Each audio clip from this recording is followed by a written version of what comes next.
Hello दोस्तों। आज हम एक ऐसा चैप्टर साइंस का लेकर के चल रहे हैं जो हमारे दैनिक जीवन से जुड़ा हुआ है।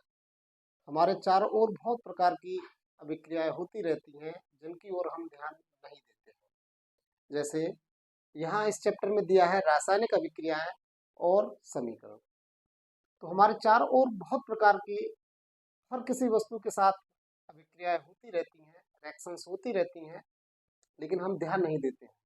तो आज हम उसी पर थोड़ा सा फोकस करते हैं और अपना अनुमान लगाते हैं कि किस तरीके से कौन सी अभिक्रिया हो रही है और उसका प्रेक्षण निकालते हैं। तो देखिएगा, जब हम मोस्टली अपने चारों ओर सराउंडिंग में जाते हैं तो कहीं ना कहीं किसी न किसी प्रकार की कोई ना कोई अभिक्रिया होती रहती है। वो चाहे भौतिक अभिक्रिया हो, चाहे वो रासायनिक अभिक्रिया हो। दोनों ही प्रकार की अभिक्रियाएं दैनिक जीवन में कंटिन्यू होती रहती हैं। अब उसमें एक नॉर्मल रासायनिक अभिक्रिया को हम देखते हैं तो देखा जाए तो एक मैग्नीशियम का रिबन ले लिए, और जब मैग्नीशियम के रिबन को हम आग के साथ जलाते हैं तो वो जलेगा तभी जब उसमें उसके साथ ऑक्सीजन का रिएक्शन होगा। और जब उसके साथ ऑक्सीजन का रिएक्शन होता है तो रिबन जलता चला जाता है और एक सफेद कलर की लौ के साथ में वह जलता है, और जलते जलते नीचे उसकी राख गिरती जाती है, जिसको हम मैग्नीशियम ऑक्साइड के नाम से जानते हैं। दूसरा, अगर हम एक्टिविटी देखते हैं अपने दैनिक जीवन में, तो दूसरी एक्टिविटी के रूप में है जब हम जिंक के दानों पर तनु सल्फ्यूरिक अम्ल की अभिक्रिया कराते हैं तो इसमें भी हाइड्रोजन निकलती है, और उसको भी हम देख सकते हैं कि किस प्रकार से, तो इनका प्रेक्षण हम कर सकते हैं एक्टिविटी के द्वारा, और इसका प्रेक्षण हम प्रयोगशाला में कर सकते हैं। तो इस प्रकार से जब ये अभिक्रियाएं हो रही हैं, ऐसे ही हमारे शरीर के अंदर भी हम खाना खाते हैं तो किस प्रकार से बॉडी के अंदर कंबस्ट होता है, किस प्रकार से वह जलता है। बॉडी के अंदर जो भी रिएक्शंस हो रही हैं रासायनिक अभिक्रियाएं हैं, और उनके अंदर एक नया पदार्थ बन के तैयार होता है। खाना खाते हैं, उससे हमें एनर्जी मिलती है, और वो एनर्जी भी हमें रासायनिक अभिक्रिया के रूप में ही मिलती है। जैसे हमने खाना खाया, खाना खाने के बाद में उसके साथ बहुत सारे एसिड्स, HCl एसिड स्टमक में जाके मिलता है, और विभिन्न प्रकार की अंदर अभिक्रियाएं होती हैं, रासायनिक अभिक्रियाएं, और उसके बाद में हमें लास्ट में एनर्जी मिलती है ATP के रूप में जो कार्य करती है। तो दैनिक जीवन में विभिन्न प्रकार की अभिक्रियाएं होती रहती हैं। तो इसको समझने के लिए और हम देखते हैं, तो जब ये अभिक्रियाएं होती हैं तो इन अभिक्रियाओं में कुछ परिवर्तन भी होते हैं। जब कोई अभिक्रिया हो रही होती है रासायनिक अभिक्रिया, तो उसकी अभिक्रिया होते समय अवस्था में परिवर्तन होता है, उसकी एक अवस्था में परिवर्तन होता है। परिवर्तन के साथ साथ उस रासायनिक अभिक्रिया में रंग में भी परिवर्तन होता है, कि पहले किसी और रंग में था और रासायनिक अभिक्रिया होने के बाद में उसका कोई दूसरा रंग हो गया, कलर चेंज हो जाता है। दूसरा, उससे हमें एक चीज और पता चलती है कि गैस का निकास हो रहा है या उत्सर्जन हो रहा है उस रासायनिक अभिक्रिया में, या क्या है, उसका भी पता लगा लेते हैं। और रासायनिक अभिक्रिया जब हो रही होती है तो टेम्परेचर में क्या चेंज आया है, तापमान में क्या परिवर्तन है, ये सारी चीजें किसी भी रासायनिक अभिक्रिया के मूल तत्व होते हैं। कोई भी रासायनिक अभिक्रिया है, उस रासायनिक अभिक्रिया में ये सारी चीजें जरूर होंगी। अवस्था में परिवर्तन होगा, अवस्था में परिवर्तन के साथ में उसके रंग में, कलर में भी चेंज होगा, वो गैसों का निकास कर रही है, उत्सर्जन कर रही है, इसका भी चेंज होगा, और तापमान में भी उसके टेम्परेचर में क्या चेंज हो रहा है, ये भी हमें अभिक्रिया के दौरान पता चल जाता है। अब इसके बाद हम अपना प्रेक्षण देखते हैं इस चारों ओर अपने वातावरण में, तो बहुत प्रकार से हम देख सकते हैं कि कितनी प्रकार की अभिक्रियाएं हो रही है, लेकिन हम उनकी ओर ध्यान नहीं देते। वास्तविकता तो यही है कि कोई भी कार्य हो रहा है उसके पीछे कोई ना कोई अभिक्रिया हो रही होती है। अब देखते हैं, तो रासायनिक अभिक्रिया तो हो जाती है, लेकिन रासायनिक अभिक्रिया को हम दर्शाते कैसे। जैसे हमने पहली एक्टिविटी में लिया है, मैग्नीशियम का कोई रिबन लिया, और मैग्नीशियम के रिबन को जब हम जलाते हैं आग के साथ तो वह ऑक्सीजन के संपर्क में आग जलती है, और जब ऑक्सीजन के संपर्क में आग जलती है तो हम वह एक रासायनिक समीकरण बनाता है, और रासायनिक समीकरण होता है मैग्नीशियम प्लस ऑक्सीजन। जब मैग्नीशियम को हमने ऑक्सीजन के साथ में रिएक्ट कराया, दहन किया इसका, तो हमें मिल गया मैग्नीशियम ऑक्साइड। जो कि ये जो पदार्थ होते हैं मैग्नीशियम और ऑक्सीजन, जो लेफ्ट साइड में समीकरण के होता है, इसको हम कहते हैं अभिकारक। इसको कहते हैं अभिकारक।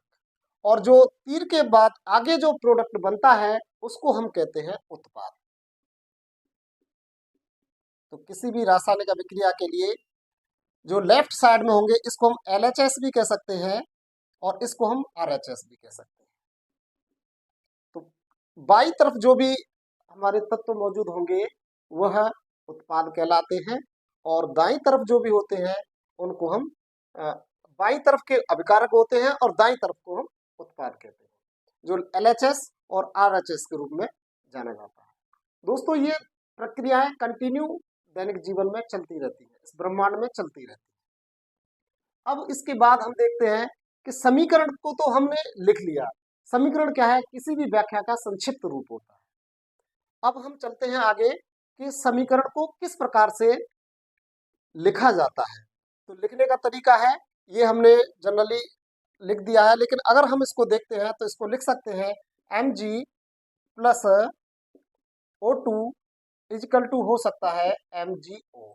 बट ये नॉर्मल समीकरण है, ये संतुलित समीकरण नहीं। समीकरण संतुलित करने के लिए हम आगे चलेंगे, तब देखेंगे। इससे पहले कुछ और जरूरी चीजें हैं जिनके बारे में जानकारी लेना आवश्यक है।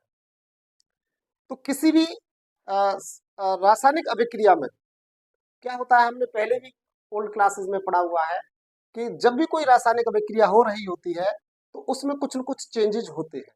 तो रासायनिक समीकरण में क्या होता है कि उसका महत्व क्या है, ये महत्व देखिएगा। ओल्ड क्लासेस में हमने पढ़ा है द्रव्यमान संरक्षण का नियम, और उस द्रव्यमान संरक्षण के नियम के आधार पर किसी भी व्याख्या का संक्षिप्त रूप होता है। अब हम चलते हैं आगे कि समीकरण को किस प्रकार से लिखा जाता है। तो लिखने का तरीका है, ये हमने जनरली लिख दिया है, लेकिन अगर हम इसको देखते हैं तो इसको लिख सकते हैं Mg plus O2 is equal to हो सकता है MgO। बट ये नॉर्मल समीकरण है, ये संतुलित समीकरण नहीं। समीकरण संतुलित करने के लिए हम आगे चलेंगे, तब देखेंगे। इससे पहले कुछ और जरूरी चीजें हैं जिनके बारे में जानकारी लेना आवश्यक है। तो किसी भी रासायनिक अभिक्रिया में क्या होता है, हमने पहले भी ओल्ड क्लासेस में पढ़ा हुआ है कि जब भी कोई रासायनिक अभिक्रिया हो रही होती है तो उसमें कुछ न कुछ चेंजेज होते हैं। तो रासायनिक समीकरण में क्या होता है कि उसका महत्व क्या है, ये महत्व देखिएगा। ओल्ड क्लासेस में हमने पढ़ा है द्रव्यमान संरक्षण का नियम, और उस द्रव्यमान संरक्षण के नियम के आधार पर किसी भी रासायनिक अभिक्रिया में किसी भी रासायनिक अभिक्रिया में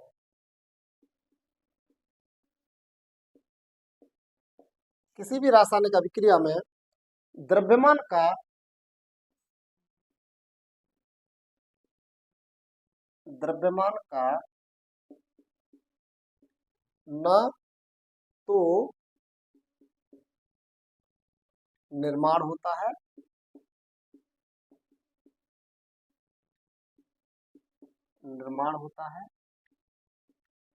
और न ही विनाश होता है।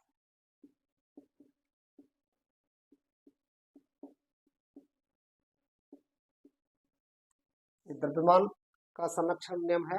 उस द्रव्यमान संरक्षण के नियम के अनुसार ही, और हम इसको जो देखते हैं कि कोई भी रासायनिक अभिक्रिया हो रही है, उस रासायनिक अभिक्रिया में द्रव्यमान का न तो हम निर्माण कर सकते हैं, यानी एक्स्ट्रा नहीं बना सकते हैं उसको, और ना ही हम उसका विनाश कर सकते हैं। दूसरे शब्दों में हम इसको ऐसे भी कह सकते हैं, और किसी भी रासायनिक अभिक्रिया के किसी भी रासायनिक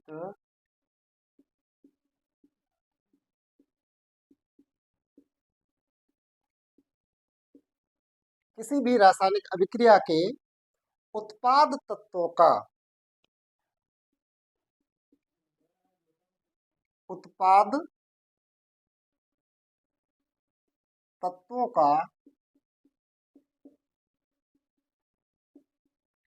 किसी भी रासायनिक अभिक्रिया के उत्पाद तत्वों का कुल द्रव्यमान, कुल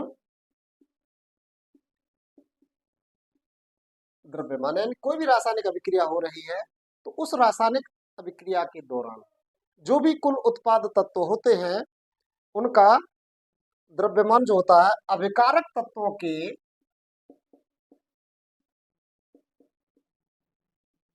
अभिकारक तत्वों के कुल द्रव्यमान के बराबर होता है।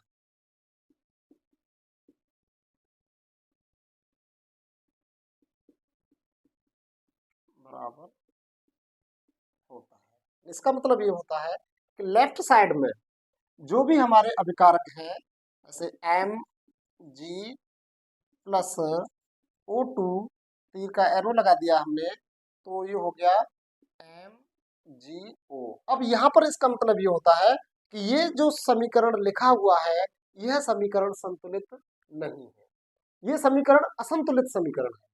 इसको संतुलित करने के लिए यहां देखते हैं तो लेफ्ट साइड में ये हो गए अभिकारक, ये हो गए अभिकारक और ये हो गया उत्पाद।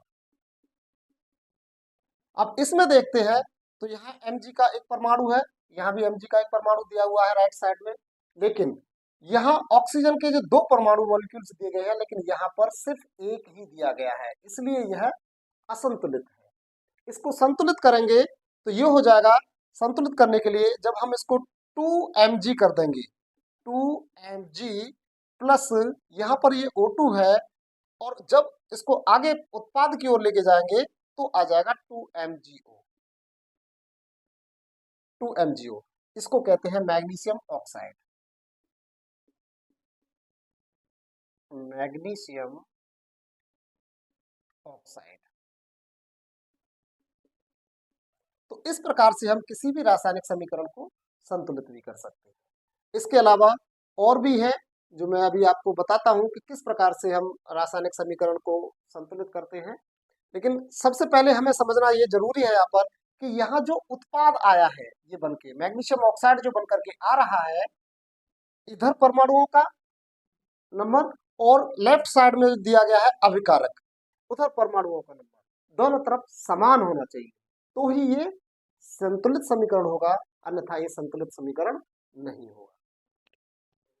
दूसरे शब्दों में अगर कहते हैं हम तो समीकरण को लिखना, समीकरण लिखना, तो समीकरण लिखना क्या होता है, जैसे Mg है प्लस O है O2 तो ये हो गया MgO, बट ये समीकरण हमारा संतुलित समीकरण नहीं है। समीकरण को संतुलित करने के लिए हमें देखना होगा कि दोनों ही तरफ हमारे नंबर ऑफ मॉलिक्यूल्स, परमाणुओं की संख्या दोनों तरफ बराबर होनी चाहिए। ये अभिकारक होता है, अभिकारक, और इसी को हम कहते हैं LHS लेफ्ट हैंड साइड, और ये होता है उत्पाद, इसको हम कहते हैं RHS। इस तरीके से हम कोई भी समीकरण को लिख सकते हैं, लेकिन जब इसको संतुलित करेंगे तो संतुलित करने के लिए देखते हैं कि यहाँ मैग्नीशियम का एक परमाणु है, यहाँ भी मैग्नीशियम का एक परमाणु है, यहाँ ऑक्सीजन के दो है बट यहाँ पर ऑक्सीजन का सिर्फ एक है, तो इसको संतुलित करते हैं तो Mg प्लस O2, तीर का निशान एरो लगा दिया MgO, लेकिन ये सब जिंक के दानों पर किसी भी लेबोरेटरी में जाते हैं, प्रयोगशाला में जाते हैं, और जब हम वहाँ रासायनिक लेबोरेटरी में जाकर के हम देखते हैं तो जिंक है और जिंक के कोई दाने ले लिए और इस जिंक के दानों पर जब हम तनु sulphuric acid dilute plus H2SO4, ये डाइल्यूट है, डाइल्यूट H2SO4 के साथ में जब हम इसकी रिएक्शन कराते हैं तो इसका जो उत्पाद बनता है ये हो गए अभिकारक और इधर जब इसका उत्पाद बनेगा तो Zn SO4 के साथ ज्वाइंट होता है, तो ZnSO4 के साथ ज्वाइंट होता है, ZnSO4 जिंक सल्फेट बन जाता है, प्लस यहां से निकल करके ये हाइड्रोजन बन जाता है, ये हाइड्रोजन गैस बन जाता है। ये समीकरण संतुलित है, ये पूरा संतुलित समीकरण है। इसी प्रकार से अगर हम और समीकरण के लिए चलते हैं तो देखा जाता है कि Fe plus H2O, Fe plus H2O, तो ये आगे अभिकारक हो गए, अभिकारक, और एरो लगा करके जब हम आगे चलते हैं तो Fe3O4 आ जाता है प्लस H2। लेकिन ये जो समीकरण यहाँ पर लिखा हुआ है ये असंतुलित समीकरण है। ये कैसा समीकरण है? ये है असंतुलित समीकरण, असंतुलित समीकरण है। अब हमें इसको देखना है कि इसके दोनों साइड में, लेफ्ट साइड में और राइट साइड में परमाणुओं की संख्या बराबर है कि नहीं है, द्रव्यमान इनका बराबर है कि नहीं है। तो देखते हैं, यहाँ लेफ्ट साइड में आयरन, आयरन का एक परमाणु है, लेकिन यहाँ पर कितने दिए हुए हैं? 3 दिए हुए हैं, संतुलित नहीं है, असंतुलित है ये। यहाँ हाइड्रोजन का 2 है, हाइड्रोजन का 2 है, बट यहाँ ऑक्सीजन का सिर्फ 1 दिया हुआ है और यहाँ ऑक्सीजन के 4 दिए हुए हैं, तो दोनों तरफ ये संतुलित नहीं है। अब जब हम इसको संतुलित करेंगे तो सबसे पहले देख लेते हैं कि आयरन, आयरन यहाँ पर 3 है, तो हम भी यहाँ पर आयरन में 3 से मल्टीप्लाई कर देते हैं, तो 3Fe, तो ये दोनों ओर संतुलित हो गया। इधर आयरन ये सेम संतुलित हो गया, इधर भी 3 है, इधर भी 3 है, तो हम आगे एरो लेकर के चलते हैं, तो Fe3 हो गया।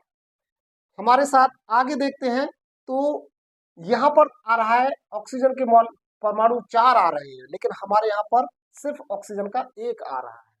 इसको संतुलित करने के लिए हमें ऑक्सीजन में भी कुछ न कुछ करना होगा, लेकिन करने के लिए एक चीज और देखते हैं कि यहाँ हाइड्रोजन के 2 मॉलिक्यूल हैं और यहाँ भी हाइड्रोजन के 2 मॉलिक्यूल हैं, तो अगर इसको हम प्लस 4 से इसको मल्टीप्लाई कर दें H2O को, 4H2O, तो हमारा जो बन के आता है Fe3O4 प्लस H2।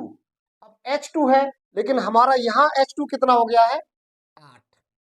जब यहाँ 8 H2 आ रहा है तो यहाँ हो जाएगा 4H2, 4H2 आ जाता है। तो ये अब संतुलित देखते हैं हम कैसे करते हैं, होता है कि नहीं होता है। आयरन के 3 हो गए, इधर, इधर भी आयरन के 3 हैं, और ऑक्सीजन के यहाँ पर 4 है, और इधर देखते हैं कि ऑक्सीजन के 4 हैं परमाणु। दूसरा 4H2, हाइड्रोजन 8 हाइड्रोजन है, और यहाँ पर देखते हैं तो हाइड्रोजन 4 2 जा 8 है। तो इस प्रकार से हमारा ये अभिकारक हो गया, अभिकारक, या इसको LHS कह सकते हैं, और ये हमारा उत्पाद हो गया, और इस उत्पाद को हम RHS भी कह सकते हैं, जो कि संतुलित समीकरण है। तो हमने 3 समीकरणों के द्वारा आपको बताया कि समीकरणों को हम संतुलित किस प्रकार से करते हैं, और भी कई सारे समीकरण हम ले सकते हैं, और इस समीकरण संतुलन की क्रिया को हम हिट एंड ट्रायल कहते हैं, हिट एंड ट्रायल मेथड। ये हिट एंड ट्रायल मेथड है जो इसको प्रक्रिया को, समीकरण को संतुलित किया जाता है।